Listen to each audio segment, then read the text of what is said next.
Assalamualaikum warahmatullahi wabarakatuh. Selamat pagi anak ibu semua. Apa kabarnya hari ini? Bagaimana? Hari ini kita siapkan untuk belajar.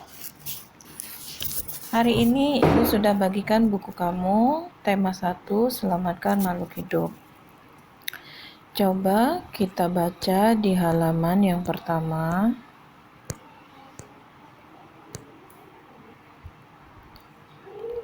Perhatikan gambar berikut. Perhatikan berbagai tumbuhan di sekitarmu. Apa manfaat tumbuhan bagi kehidupan?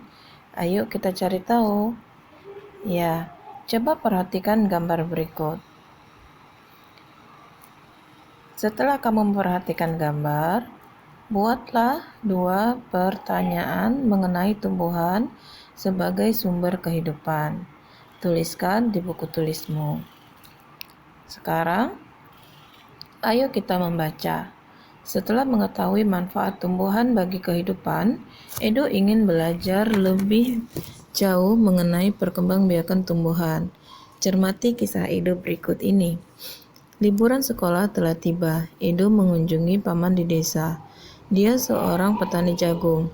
Edo datang ke rumah pamannya tidak untuk berlibur saja. Edo juga ingin belajar. Ibu guru memberi tugas selama liburan. Ibu guru ingin anak-anak memberikan laporan tentang suatu hal yang menarik dan bermanfaat yang dilihat selama liburan. Edo ingin mengetahui tentang tanaman jagung, terutama tentang perkembangbiakannya. Berikut ada laporan pengamatan Edo. Nah, ini kamu baca sendiri ya, Nak ya. Setelah dibaca dengan seksama, tulislah ide pokok dan informasi penting dari teks berjudul Bagaimana Jagung Berkembang Biak dengan mengisi diagram berikut. Jadi, tugas yang kedua adalah menuliskan ide pokok dan informasi penting yang ada dari teks berjudul Bagaimana Jagung Berkembang Biak. Tuliskan di buku tulismu ya. Salah satu contoh tanaman yang berkembang biak dengan bunga adalah tumbuhan jagung. Tepung sari pada bunga jagung akan terbang terbawa angin ketika angin bertiup. Tepung sari yang terbawa angin sebagian akan jatuh di kepala putik dan terletak di bagian bawah bunga pada pohon jagung yang lain. Ketika itulah terjadi pembuahan. Perkembangbiakan ini dinamakan perkembangbiakan generatif. Tahukah kamu bagaimana proses perkembangbiakan generatif? Amati gambar bagian-bagian bunga berikut. Bunga terdiri dari mahkota bunga, benang sari, kelopak, dasar bunga, tangkai bunga, bakal biji, tangkai putik, kepala putik, tangkai sari, dan kepala sari. Perkembangbiakan generatif secara kawin terjadi melalui proses penyerbukan dan pembuahan. Perkembangbiakan generatif pada tumbuhan diawali dengan penyerbukan, yaitu melekatnya atau jatuhnya serbuk sari di kepala putik. Setelah terjadi penyerbukan, pada serbuk sari tumbuh bulu serbuk sari yang menuju ke ruang bakal biji. Kemudian, serbuk sari akan masuk ke ruang bakal biji melalui bulu serbuk sari. Di dalam ruang bakal biji terjadi pembuahan, yaitu peleburan serbuk sari, sel kelamin jantan atau spermatozoid, dengan kepala putik, sel kelamin betina atau sel telur. Hasil dari pembuahan adalah zigot. Zigot berkembang menjadi lembaga. Lembaga berkembang menjadi bakal biji berkembang menjadi biji dan bakal buah, kemudian bakal buah berkembang menjadi daging buah. Lembaga yang berada di dalam biji merupakan calon tumbuhan baru. Tumbuhan yang berkembang biak secara generatif antara lain padi, mangga, durian, dan jambu. Setelah kita mempelajari bagian-bagian bunga, amatilah lingkungan di sekitarmu. Temukan satu jenis tumbuhan yang sedang berbunga.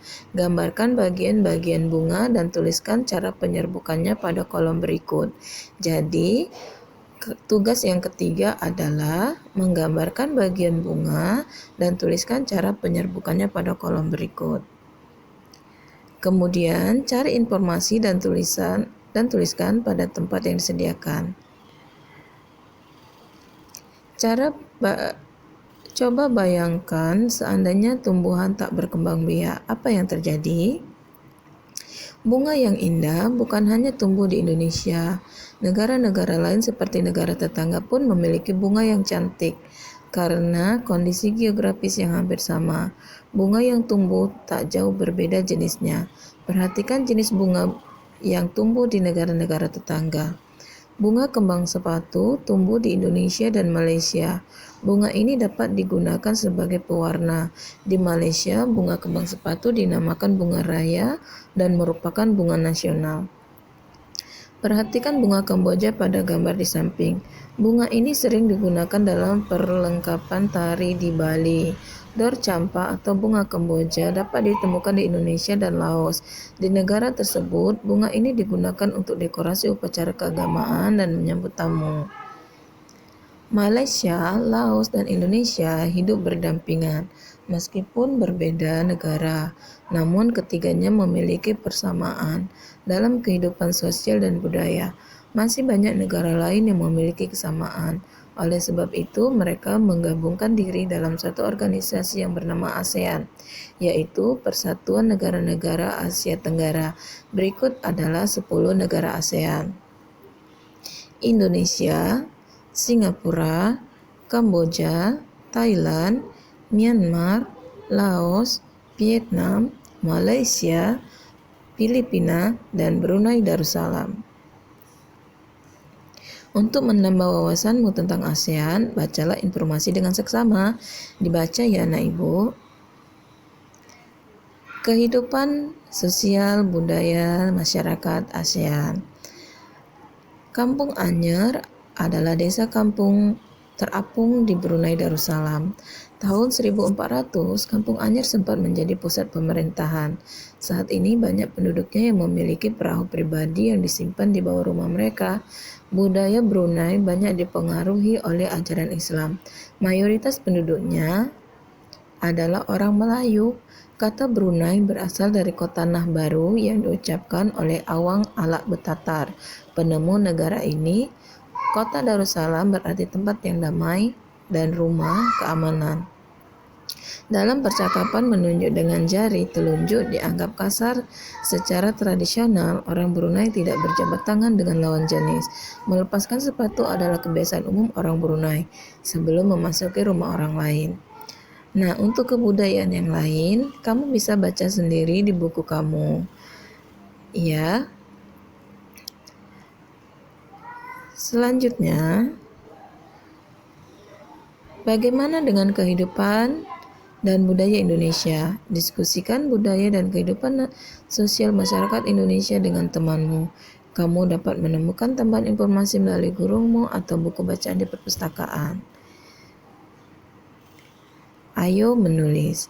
Setelah kamu belajar keunikan negara ASEAN, mulai dari kondisi geografis, bunga, kehidupan kebudayaan, pilihlah 2 negara ASEAN, carilah perbedaan dan persamaan karakteristik dari kedua negara tersebut, mulai dari tumbuhan yang hidup, khususnya bunga yang menjadi ciri khas negara dan kondisi sosial budaya mereka. Kamu bisa menyebutkan nama bunga, nama sebutan, pemanfaat, dan tempat tumbuhnya. Tuliskanlah pemikiranmu tentang karakteristik negara pada diagram Venn yang telah disiapkan. Perhatikan caranya sebagai berikut. 1. Tentukan 2 negara yang akan kamu cari informasinya lebih dalam lagi. Tuliskan di kotak yang tersedia. Tulis masing-masing karakteristik di lingkaran sesuai dengan negaranya. Di tengah lingkaran, kamu dapat menulis persamaan karakteristik yang dimiliki oleh kedua negara. Jadi ini adalah tugas yang keempat. Sungguh menarik kehidupan sosial budaya penduduk negara tetangga, bukan? Kamu akan belajar lebih banyak lagi tentang negara-negara ASEAN. Iya, pembelajaran hari pertama, pembelajaran 1, Ibu tutup sampai sini. Assalamualaikum warahmatullahi wabarakatuh.